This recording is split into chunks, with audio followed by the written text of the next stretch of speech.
Hello everyone. Today we're going to discover the three different approaches of cloud computing architecture. So let's start. As you can see here, we have the monolithic approach where you get to manage all the OZ stack starting from application and going down data, runtime, middleware, operating system, virtualization, servers, storage, and networking. So nothing interesting in this approach. It's mainly used in the classic application that get built by some building software like Maven or Gradle and then deployed in a server like JBoss or WebLogic. So the cloud computing approach starts really here.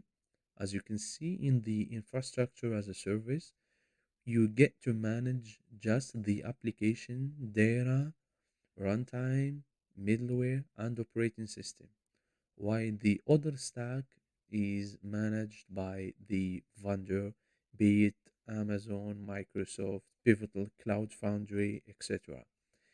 In the platform as a service, you manage your application like some Spring Boot application, and then you manage also the access to these application data, be it some Postgres SQL, MySQL database, etc., etc., and all the other aspects of your software are being managed by the vendor.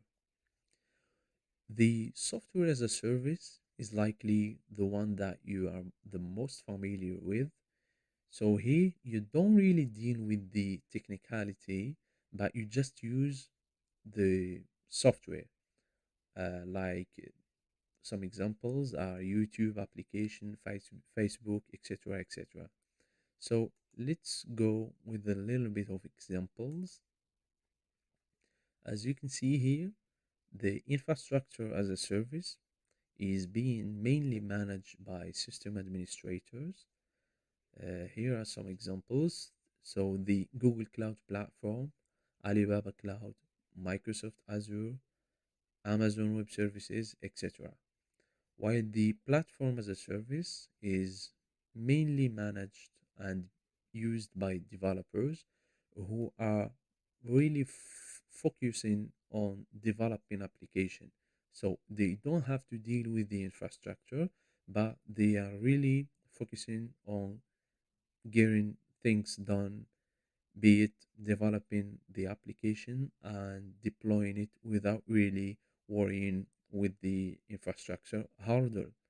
So an example is the Elastic Beanstalk and Cloud Foundry.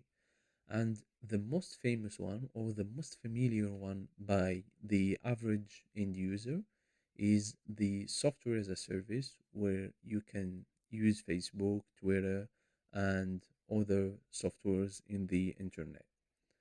So this is it. This is like a quick video to explain the different approach of cloud computing and to give you an idea about the different examples of every cloud computing model.